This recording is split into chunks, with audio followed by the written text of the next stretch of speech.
Hello friends, welcome to my channel Hirak Pandya. You make sure that you subscribe to this channel, like and share this video and comment about this video. So let's explore this video together. आज हम class 11 biology से circulatory system वाला chapter complete करने जा रहे हैं। इसको मैं एक वीडियो में कंप्लीट नहीं करूँगा, इसके कुछ पार्ट्स में बनाऊँगा जो कि मेरे यूट्यूब चैनल हिरक पंड्या के नाम से उस पर अपलोड होंगे। So without wasting any time let's get started. So सबसे पहले हम ये दो टर्म को देख लेते हैं। स्टडी ऑफ ब्लड हेमेटोलॉजी होता है, फॉर्मेशन ऑफ ब्लड जिसमें ब्लड का फॉर्मेशन होता है, सिंपल है, जिसको हम हेमियोपोइसिस कहते हैं। ये जनरल बात है ब्लड के बारे में कि ब्लड जो आर्टरीज में होता है वो ब्राइट रेड होता है और जो वीन्स में होता है वो डार्क रेड होता है। मैंने सोचा बता दूँ, बस आएगा नहीं क्वेश्चन में आपके नीट पॉइंट ऑफ व्यू में। सेंट्रीफ्यूगेशन ऑफ ब्लड मतलब ब्लड में क्या क्या कंपोनेंट कितने परसेंटेज में। सो ब्लड में 55% प्लाज्मा है, 1% white blood cells and platelets है एंड 44% रेड ब्लड सेल्स है। ठीक है, white blood cells and red blood cells are together called formed elements. WBC और आरबीसी को साथ में हम फॉर्म्ड एलिमेंट्स कहते हैं। जो प्लाज्मा है उसके ये कंटेंट दे रखे जो कि इंपॉर्टेंट है, खास करके लिक्विड पार्ट होता है, ये येलोविश कलर का होता है और ये कंटेंट करता है H2O। ये परसेंटेज जो आपको दे रखे हैं यहाँ पे वो आपको मस्ट टू रिमेंबर है, मतलब याद होनी चाहिए आपको। प्रोटीन 6 to 9% होता है और ये बाकी है वो आपको याद करना है। सो अब हम जो 3 कंपोनेंट है ब्लड के उसको थोड़ी डिटेल्स में पढ़ेंगे। सो सबसे पहले प्लाज्मा के 3 प्लाज्मा प्रोटीन्स होते हैं, एल्ब्यूमिन्स, ग्लोब्युलिन्स एंड फाइब्रिनोजन। एल्ब्यूमिन्स का काम है maintenance osmotic balance of blood, यानी कि ऑस्मोटिक बैलेंस होता है ब्लड का, वो मेंटेन करता है साल्ट या पीएच। ऑस्मोटिक का मतलब होता है साल्ट प्लस पीएच को मेंटेन रखता है।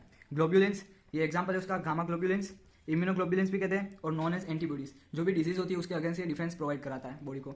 फाइब्रिनोजन एक क्लोटिंग फैक्टर है, टोटल 14 क्लोटिंग फैक्टर होते हैं ह्यूमन बॉडी में, और ये जो फाइब्रिनोजन है वो प्रिवेंट करता है एक्सेस ऑफ ब्लीडिंग।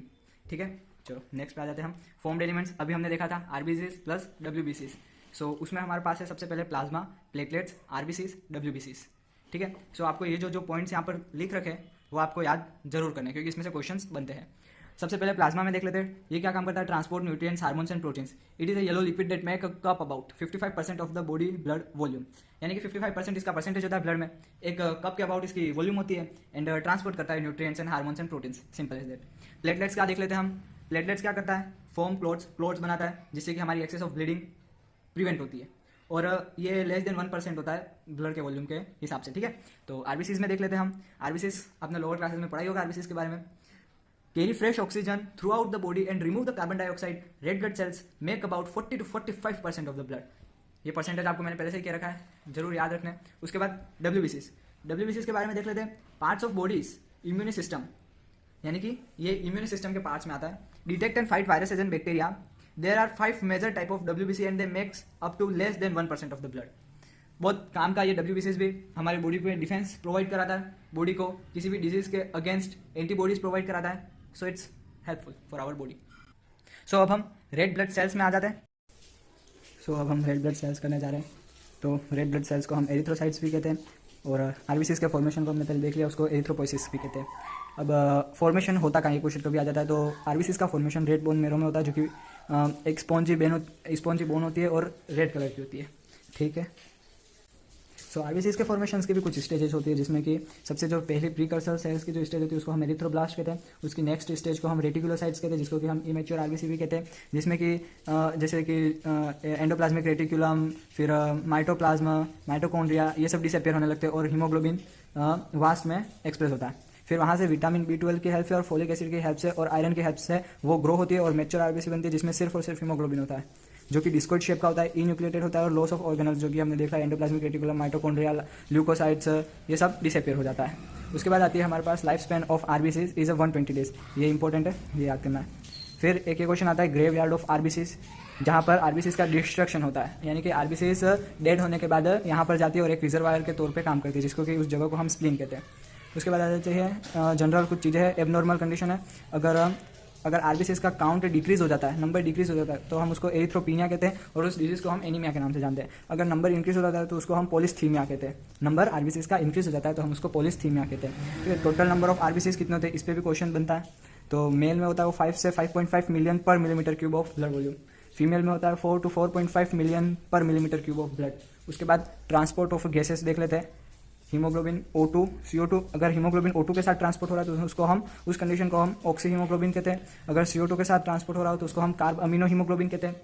और अगर CO के साथ ट्रांसपोर्ट हो रहा हो तो हम उसको कार्बोक्सी हीमोग्लोबिन कहते हैं। As simple as that. So अब हम आ जाते हैं अपने सोल्जर्स ऑफ द बॉडी की तरफ, जो कि है white blood sales. White blood sales 2 types की होती है, ग्रेन्युलोसाइट्स एंड एग्रेन्युलोसाइट्स। अब इसमें भी डिवाइडेशन है। ग्रेन्युलोसाइट्स 3 टाइप की होती है, एग्रेन्युलोसाइट्स 1 टाइप की होती है। अब आपको इसमें याद रखने की है तो आपको इसके न्यूक्लियस की शेप, क्योंकि इससे प्रीवियस ईयर में बहुत सारे क्वेश्चंस आ चुके हैं।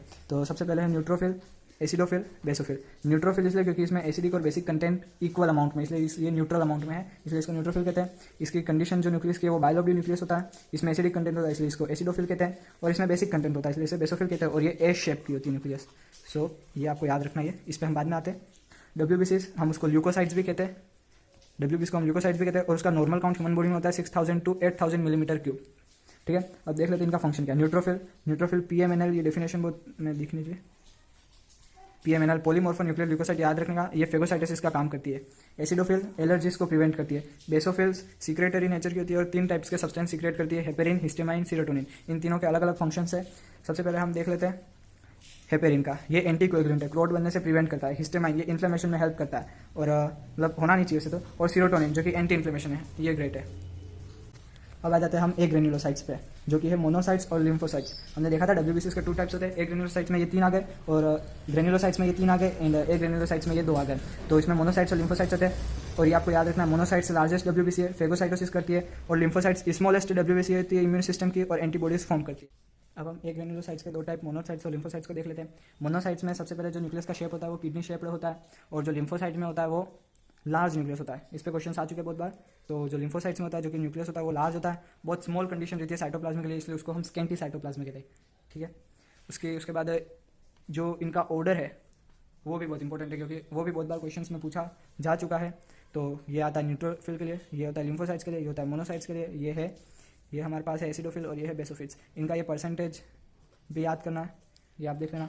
उसके बाद ये डिक्रीजिंग ऑर्डर में, आपको इंक्रीजिंग ऑर्डर में भी पूछ सकता है, तो आपको वो भी ध्यान रखना है। डिफरेंशियल ल्यूकोसाइट्स काउंट DLC और टोटल ल्यूकोसाइट्स काउंट, ये 2 टर्म होती है। ठीक है, अब हम ये एबनॉर्मल कंडीशन देख लेते हैं इसकी। अगर नंबर डिक्रीज करता है तो हम उसको ल्यूकोपीनिया कहते हैं। इफ अगर नंबर इंक्रीज करता है तो हम उसको ल्यूकोसाइटोसिस कहते हैं, और नंबर कुछ ज़्यादा ही इंक्रीज हो जाता है तो हम उसको ल्यूकेमिया कहते हैं, जिससे कि ब्लड कैंसर के चांसेस बहुत ज़्यादा रहते हैं और ऑलमोस्ट हो जाता है। उसके बाद हम बात कर लेते हैं प्लेटलेट्स। हमने देखा था प्लेटलेट्स भी, जो हमने सेंट्रीफ्यूगेशन किया था ब्लड का, उसमें था। तो प्लेटलेट्स का जो नॉर्मल काउंट होता है वो 15 lakhs to 3 lakhs में होता है। थ्रोम्बोसाइट्स भी कहते हैं इसको, प्लेटलेट्स को। और थ्रोम्बस मतलब क्लोट होता है, ये जनरल बायोलॉजी की टर्म है। थ्रोम्बोसाइटोपीसिस मतलब प्लेटलेट्स का फॉर्मेशन, और जो कि वो भी रेड बोन मेरो में ही होता है। सो प्लेटलेट्स अगर एग्रीगेशन में हो तो उसको हम मेगा कैरियोसाइट्स भी कहते हैं। प्लेटलेट्स अगर एग्रीगेशन में हो तो प्लेटलेट्स जो होती है वो इरेगुलर सेल्स होती है। इरेगुलर सेल्स के फ्रेगमेंट्स होते हैं, इन्यूक्लिएटेड होती है, स्टिकी होती है और डेलिकेट होती है। एबनॉर्मल कंडीशन के बारे में देख लेते हैं। ये तीनों को आपकी, मतलब ये एबनॉर्मल कंडीशन इन तीनों चीज़ों की, RBCs, WBCs और प्लेटलेट्स की बहुत इंपॉर्टेंट है, जो टर्म बायोलॉजी की दे रखी है। अगर नंबर डिक्रीज करता है तो थ्रोम्बोसाइटोपिनिया, और नंबर इंक्रीज करता है तो थ्रोम्बोसाइटोसिस। सिंपल है। ओके, तो हम इसके आगे का पार्ट नेक्स्ट वीडियो में अपलोड करूँगा। सो आप चैनल सब्सक्राइब कर लें, वीडियो लाइक कर लें, एंड आपको वीडियो कैसा लगा वो कमेंट करके बताइए। तो थैंक यू।